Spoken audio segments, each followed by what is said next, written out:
Cornerback J.C. Jackson has now been traded to the Patriots, ending a disastrous saga that will go down as one of the worst free agent signings in Chargers history. You are Locked On Chargers, your daily podcast on the Los Angeles Chargers, part of the Locked On Podcast Network, your team every day.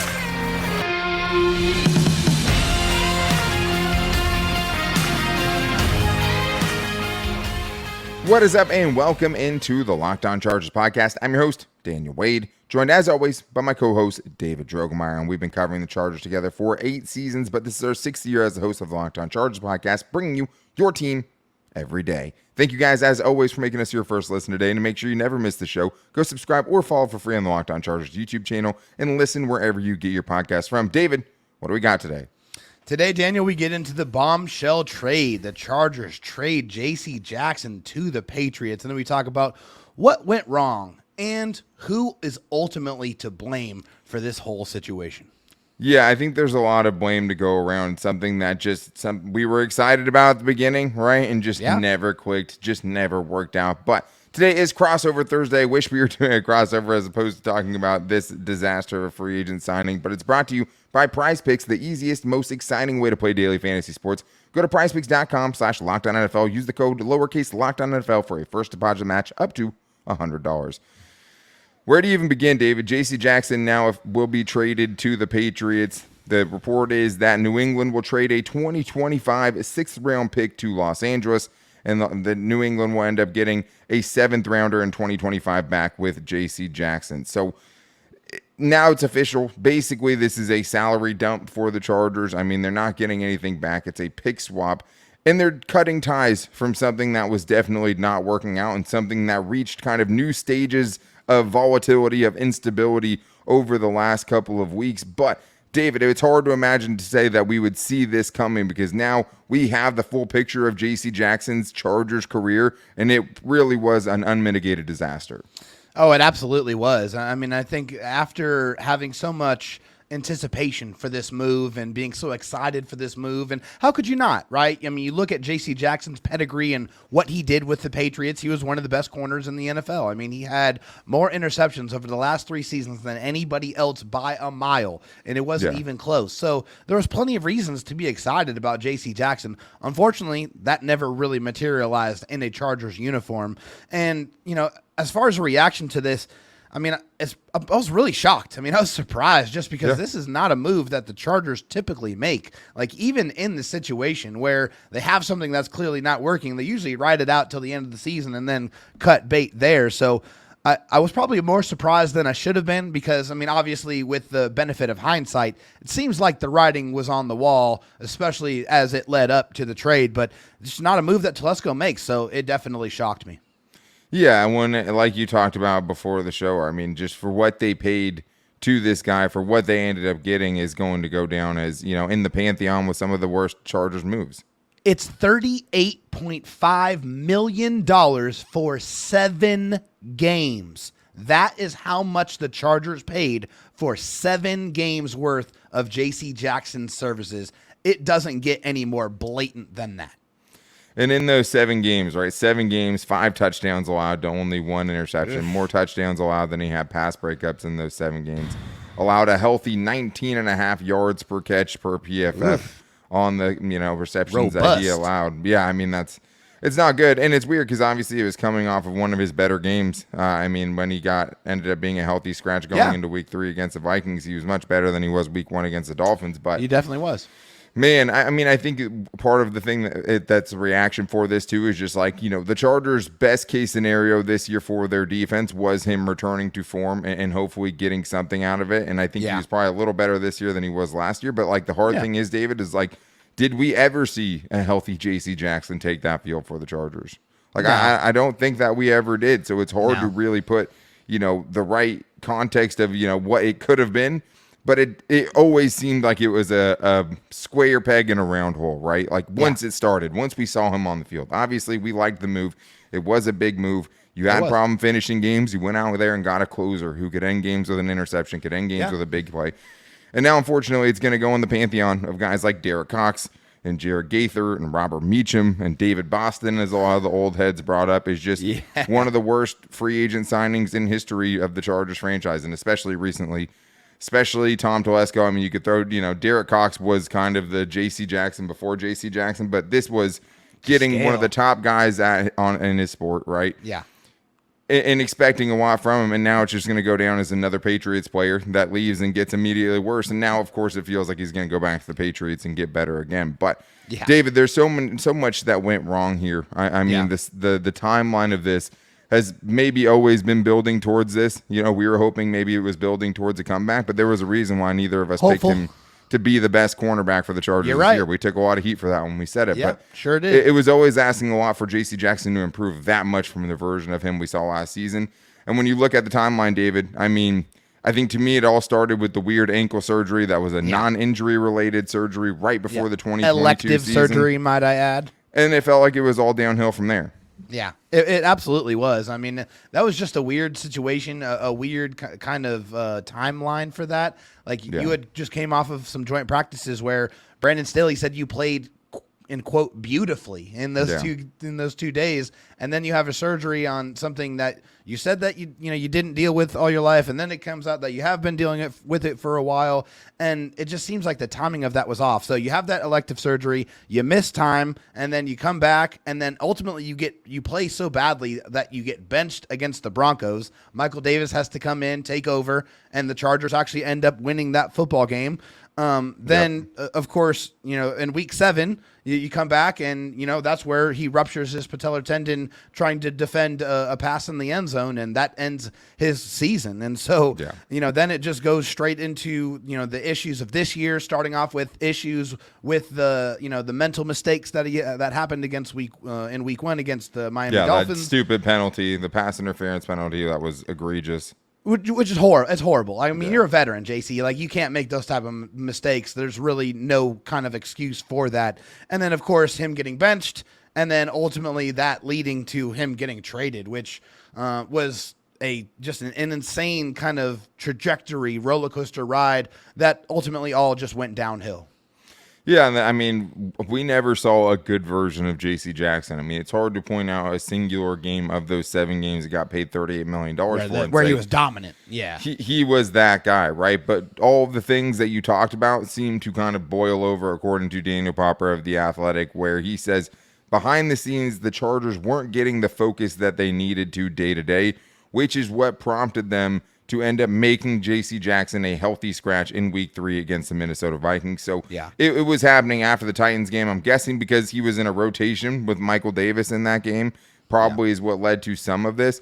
But it just seems like things started to really go awry there. And I mean, almost to the point where it seems like they're kind of saying he was almost uncoachable, right? Because I mean, if you go back to that press conference now where Brandon Staley saying, don't read too much into this, but I'm going to say preparedness 3 separate times about, hey, these guys have to be prepared, right? Like, it leads you to question, David, things obviously went bad, and obviously there's a lot of blame to go around, but things got really, really ugly for this move to have to take place. Yeah, like I said in the beginning, like, this is not a move that the Chargers make. Tom Telesco does not do this. Under his regime, he very rarely ever trades players or cuts players in the middle of the season. It just doesn't happen. So this is something that's so abnormal that had to get so bad with everybody in the organization, including, J.C. Jackson himself. So disgruntled player, disgruntled coaches, and disgruntled organization and fan base. All of those things cooked up led to this ultimate decision happening, which is, again, still extremely shocking. But the Chargers, they had to move on. They had to make sure that they made a move before things potentially got worse. But it just didn't seem like there was ever a situation to where we were going to see J.C. Jackson perform at his best in the Chargers uniform.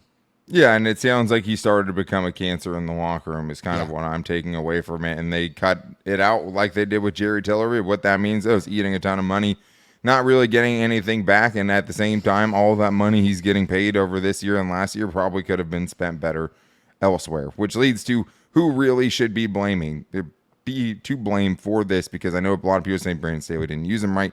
Tom Telesco obviously earned some of it just by being the one who signed him. We're going to get into that and what's next and who needs to step up now that J.C. Jackson's out of the picture, coming up right after this.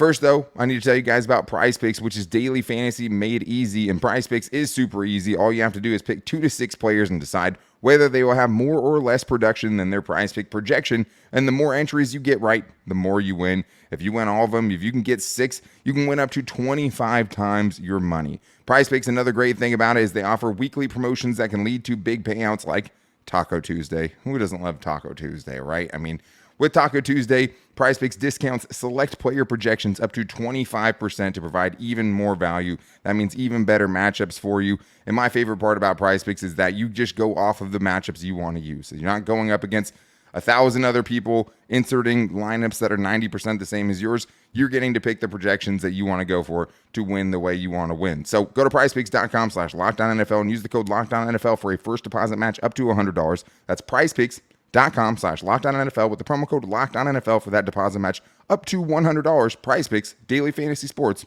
made easy. All right, David. Well, we know that J.C. Jackson's tenure as a Charger was disaster. It just never worked out. It never clicked. And to me, when you're trying to pinpoint kind of who is to blame for this, right, which obviously we were all optimistic about it. We all wanted it to work out. But at the end of the day, that's not for us to try to project, right? Like, if you're going to spend that money on someone, you better know they're going to dramatically improve your team, right, and give you a true strength at the position you're bringing in. So when you're looking at this, I think they're really Brandon Staley, Tom Telesco, and even J.C. Jackson himself. There is blame really from all of them.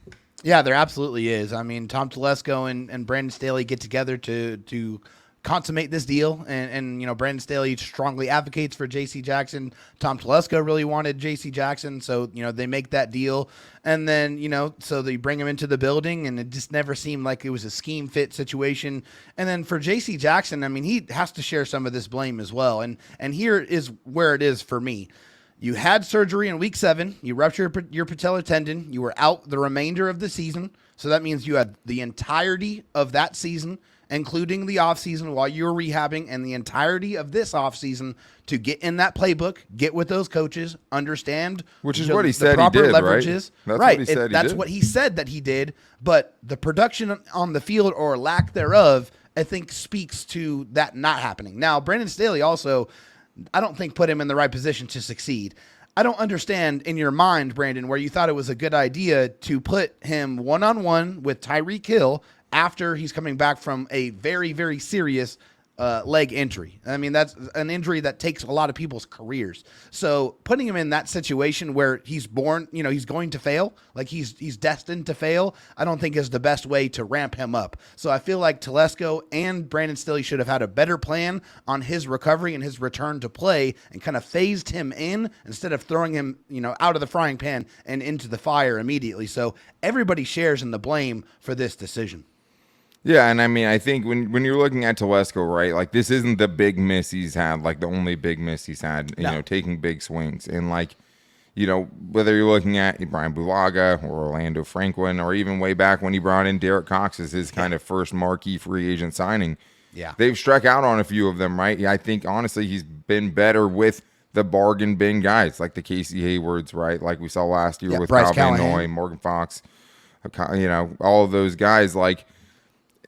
And there are, Corey Linsley. I mean, obviously, we don't know what that's going to look like in totality yet, and we'll see kind of what that condition is. But the first couple of seasons of that have been awesome. So hard to say that he missed out on that one. Yeah. And there's a lot of in-betweens, like the Russell Okung, who had his own scary kind of health thing. But I think for Brandon Staley, like even in that game, right, like you're talking about being in the playbook and stuff like that, like it wasn't really one-on-one coverage of Tyreek Hill as you would normally think about it, right? It's, hey, J.C. Jackson, you have outside leverage here. You can't let him go to the outside because that makes you one-on-one with Tyreek Hill. You need to push him to the inside to where Derwin James is to help you. Know where your help is, Things like that, and it just feels like from what, Daniel Popper's saying behind the scenes is the coaching and the communication wasn't getting through to him. So they tried to basically say, hey, we're just going to bench him and see if that can kind of get through to him. This is going to motivate him, right? Right, and it seems like that didn't happen. So I think everyone deserves some blame here. Brandon Staley, I mean, for going and getting someone and then not being willing to be malleable enough or not being able to find the best way to use him, because it's like no matter how you're looking at this, whether you rushed him back from injury in 2023, whether you tried to bring him back too early in 2022, or you just put him out there in positions where he couldn't succeed and you totally misevaluated someone you thought would fit great in your system, it's hard for anyone, I think, to escape blame here. But now I agree. The Chargers have to move on, right? You're 2-2 in the thick of things with a couple of tough games moving up. And to me, that's right. When I'm looking at the rest of this cornerback depth chart, David, the first name I look at is Michael Davis, right? Michael Davis, the guy who was great down the stretch last year. The guy I feel best about is Asante Samuel Jr. I'm not really worried about that side right now. But J.C. Jackson and Michael Davis were rotating in and out and fighting for a starting corner spot. But to me, for a guy who's had up and down seasons like Michael Davis, and him figuring it out and finding that form that he had late last season is going to be gigantic for the Chargers defense going forward. Well, I mean, it's so much more important now. Like, there's nobody else behind Michael Davis, right? There's no other safety net that can jump in and provide that production like he did for J.C. Jackson last year, right? So now he's the guy, and so far, it has not been good. It's been 23 receptions, 32 targets, a passer rating allowed of 138.8. Now, mind you, 153 is perfect. So that's really, really bad. And I think the worst part about it here is 4 touchdowns allowed already through 4 games. That is not the Michael Davis that we saw down the stretch of last year. That was one of the sole reasons why the Chargers were able to make it to the playoffs. This is a Michael Davis that looks like he is distracted, like the Michael Davis we saw a couple of years ago. So we need Michael to check back in, lock back in, and tap into the ability that we all know that he clearly has. He has the size, he has the speed, and he has the experience, and he has performed well in this system. So he needs to remember that and get back to that play, because now it's crucially important that he plays at a high level. I think he can. I mean, we've seen him do it, obviously, but I think, the last game I thought looked a lot better from him. I think the first 3 games were definitely the worst of it. I mean, also, besides the touchdowns, right, giving up that big play in week 2, the Titans to, that set up a touchdown. Yeah, exactly. I mean, it to me, I mean, it's possible, but now it has to happen. But, at least you're not just trying to put J.C. Jackson out there and letting him continue to fail when you kind of know at There's this no more point rotation now. Now he can build himself into it. It's He's you. there. Because the next guy up, David, right now, as we're looking at this depth chart, is Dean Leonard. And I think that's important because now, at least as we've seen it, and there could be signings to come. We'll talk about the cap situation after this, and we talk about who the Chargers have already brought in. But right now, I mean, I think Dean Leonard's CB4, right? Like, he is the next outside corner up, in my opinion, right now. And we just don't know what he is at this point. I think we know he's coming off of his best camp that he's had as a Charger, right? I think we remember the day in training camp where he had 5 consecutive pass breakups, and it's like, this dude could be something. That. Yeah. But at the same time, now he steps into a key reserve role where he could have to see time on the field, and we don't know what that looks like yet. No, we don't. But I think what we do know is that we like the package that Dean Leonard brings to the table. And I think NFL body, as Brandon Staley would say. Right? Yes, exactly. Yeah, I mean, a guy who has the size and speed to play corner, like a guy who can really run. Like, this is a true 4-3 guy, So that's really something to harp on. And I think he did a really good job of being physical and staying in front of receivers. You didn't really see anybody, be able to run away from Dean Leonard. So I think the package for him is there, like the body, the speed. I think it's definitely there to succeed, and we'll see if he's going to have to get on the field. But they're absolutely one injury away from him playing meaningful snaps, and I think that's probably why the Chargers went out there and made the move that they made. But I mean, it's going to be interesting to see what that looks like for him. I mean, they gave a lot of responsibility to Jaw Taylor, kind of turning over that slot cornerback position to him. And now, Dean Leonard, being in that same draft class, might be seeing himself on the field playing defense for the Chargers as well. Yeah, and it'll be interesting to see how it plays out. But, I mean, you like Dean Leonard. Yeah. You would just have to assume, though, it's going to come with, not rookie growing pains, but obviously a new player growing pains. Yeah, like, I think it'll be the nuances of the game, the ability to know when the ball is coming and to get your head around and stuff like that. Stuff we saw Michael Davis struggle early on with. Like, that's what you're probably looking at. But the Chargers did make a move at corner. I just don't think it's one that's going to move the needle for most. But right now, it's looking like this year, okay, you have guys you feel decent about, but going forward in 2024, it feels like corner has just jumped up to the Chargers' biggest priority next season. So we're going to talk about that in the Chargers' new edition coming up right after this.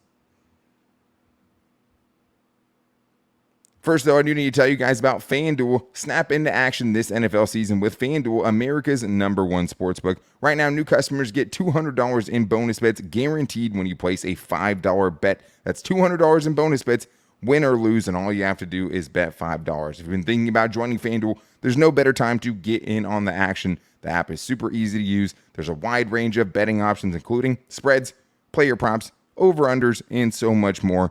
And especially in a weekend where the Chargers don't play. I know I made the joke yesterday that they're currently a 1.5-point underdog against the bye week. Maybe it's closer to 3 now after today. This team is in total dishevelment. But there's so many other ways to make your Sunday a lot funner and having some action on the game. And betting, unders on player props for teams like the Raiders and the Broncos is always fun too. So visit FanDuel.com/lockedon and kick off the NFL season. FanDuel, official partner of the NFL. I also need to tell you that this episode is brought to you by BetterHelp. Do you ever feel like your brain is getting in its own way? Like you know what you should do, what's good for you, but you just can't do it? I go through that all the time. And one of the things I've really found that helps me the most with that is therapy. Therapy helps you figure out what's holding you back so you can work for yourself instead of working against yourself. And that's the one thing about therapy that I think is super underrated. Is not only will you feel better in the moment, getting things off your chest, kind of easing some of the burden that's on you day to day, and I know we all have stresses we have to go through, right? But also just the tools they give you to be able to work through other things that are going to happen. Things are happening all the time. Everyone's stressed out all the time. Get the tools to help yourself in moments, and BetterHelp can help with that. So if you're thinking of starting therapy, give BetterHelp a try. It's entirely online, designed to be convenient, flexible, and suited to your schedule. Make your brain your friend with BetterHelp. Visit BetterHelp.com/lockedon today to get 10% off your first month. That's BetterHelp, HELP.com/lockedon. All right, David, well, we did see the Chargers actually make an addition already, and that should help a little bit this year, but I don't think it's going to move the needle going forward. But that's just on today's show. We will be getting into more tomorrow, looking at what the Chargers can do to kind of flip the script, because Lord knows they need it, David. But thank you to the everydayers for always being here, even during the bye week, especially for big shows like this with JC Jackson and that news. But, David, why don't you tell everyone about the world beater the Chargers have brought in? There's no need to worry now. The Chargers have signed a cornerback, so they've fully replaced JC Jackson. Yeah, if the name Essang Bassey rings a bell, then you would know that he has already played for the Chargers. Yeah. Also played for the Broncos. This is a guy that Brandon Staley has coached previously, so has an understanding of the system, understand how the Chargers like to do things. This is primarily a special teams move. Honestly, I feel like Essang Bassey might be the replacement at gunner for Dean Leonard as he, transitions to be more of that primary or even just Jasir Taylor now, right? Because now maybe it's because they did use Simi Fehoko last week too, right? So they did. So maybe now Jasir Taylor is a full blown starter, and you have those three guys. You're trying to have him play special teams less, or Dean Leonard now, who becomes that key reserve role. I think you're absolutely right. Yeah, and so they in the corresponding move they're waiving defensive lineman Christopher Hinton, but very limited snaps here. And we played one game with the Chargers in 2021, and then overall just played 32 games between the Chargers and the Broncos. So limited experience, but mostly a special teams guy. Yeah, that's how I see it too. And I think the important thing here is just because you see them signing this guy doesn't necessarily mean that the moves are done. I don't think so. It depends how they feel, right? Like, obviously, if they feel great about Dean Leonard, that's fine. But before he was CB5, and now all of a sudden he's CB4. So I think this is not, this is someone that at least comes in with a familiarity of the system. And that's important this time of year because this is a bye week, so you have a little bit of time to integrate someone. But if you're bringing in limited someone, ramp up time, if you're bringing in someone that's completely foreign to Brandon Staley's system, especially one that a lot of people have had trouble kind of fitting into, JC Jackson being one of those people, obviously. But it doesn't feel like this is an on the field move, at least defensively. It's something that's going to move the needle. But the Chargers did clear up a little bit of cap space this season with the move, according to reports. Cap-wise, the Chargers will save about $7.4 million on their 2023 sheet based on a report from Sports Illustrated. that Los Angeles will be converting most of Jackson's remaining base salary into a signing bonus. So they're going to take a $20-something million dead cap hit last year. I mean, eventually it will give them some cap relief. But, David, it does give them some flexibility this year, which there's no real downside to it because if they don't use it, it rolls over into the cap in 2024. But if they do want to make another addition and really try to solidify this room, they have the space to do it. Yeah, they absolutely do. I mean, honestly, Daniel, I think their upcoming two opponents are going to go a long way in determining how they feel about this team. I think on both sides of the ball, but on defense especially. They're going to go up against two of the most high-powered offenses in the NFL so far this season, going up against the Cowboys and going up against the Chiefs. I mean, you really need a barometer of where your team is at. Well, you're going to get it going up against two of the better teams in the NFL. So yeah. I think, they take those two games, they evaluate where their team is, how they look against the best, how they look against the class of the NFL, and then they make moves accordingly based off of that assessment. Yeah, and the names that have been brought up, Bryce Callahan was obviously really good for the Chargers last season. The Chargers don't seem to really have a backup slot corner at the moment, right? Which is probably what they'd be bringing him in for. Like, that's the thing, though, is it doesn't feel like the Chargers are trying to bring in a starter. So as much as I know everyone wants to see a big kind of brand name guy come into the fold, they're not. That guy's going to be CB4, it feels like, best case scenario. So Grady Williams is a guy a lot of people have brought up, a flawed player, but pretty good in coverage, a terrible run defender, from at least what I remember, right? I mean, he wasn't ever great at that, and don't want to hurt your run defense. A pretty good reception percentage in 2019. He allowed 59.6% reception percentage in 2021, where both of those 2 years he played pretty much exclusively outside, a reception percentage of 58.1. So that's pretty good. I mean, that's definitely good, at least coverage wise. I think that's something that you like. Also, I mean, the frame is there, 6'2", 185 pounds. So he's definitely long and he's still young. He's only 25 years old. So I think that's kind of an interesting, early round candidate. Pick too. Yeah. A second round pick, a former second round pick that, never, what really about kind of put it all Hayward? together. That's a name that's been floating around there too. That's an interesting one, man. I mean, know. If you want to bring in a veteran, a guy that at least will play fundamentally sound football, right? Yeah. A guy who knows how to be coached at the very least. I mean, if he can still run and he hasn't lost a step, then I don't hate it.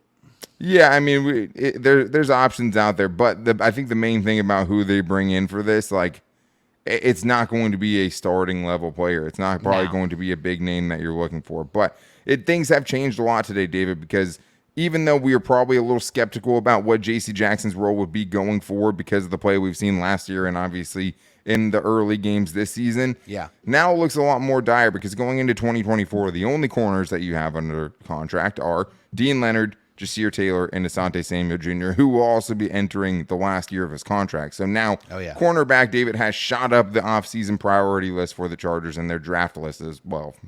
Yeah, I mean, your CB1, which I think right now is probably Asante Samuel Jr., is under contract for one additional year, and then Michael Davis is a free agent at the end of this season. And obviously right now, you're not really been too thrilled with what you've seen from him. So we'll see if he's able to improve that play. But either way, if he does, that contract's going to go up. Like, it's going to be an expensive one. So they're not really players in free agency next year, right? Right now, they're about $30 million over the cap.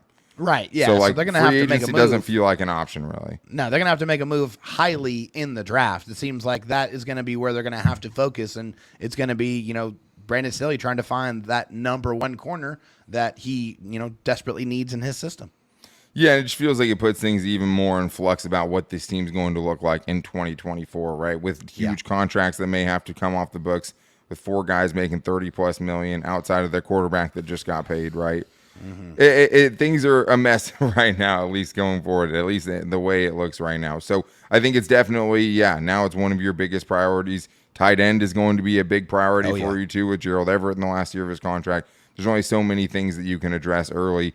I don't know, man. I mean, it just looks a little bit more dire today, and the Chargers definitely are going to have a bigger need there going forward and something that has to get figured out. But that's going to wrap things up for this crazy day. A lot went into it. Thank you guys for checking this out today and being here with us. Let us know what you think about the move. Obviously, there's a lot of reactions going around there. But to make sure you don't miss tomorrow's show, make sure you follow us. wherever you get your podcast from, and also subscribe or follow for free on the Locked On Chargers YouTube channel, and listen wherever you get your podcast from. You can also find the show every day on all of our social media. You can hit us up on Twitter at LockedOnLAC, me at Dan Talk Sports, and David Drogemeyer at DroTalkSD. You can also find us at Locked On Chargers on Instagram and our Locked On Chargers Facebook page. A lot of fallout from this, David. A lot more to talk about in this bye week, so make sure you guys are back here with us tomorrow. But until then, guys, take it easy and go Bolts.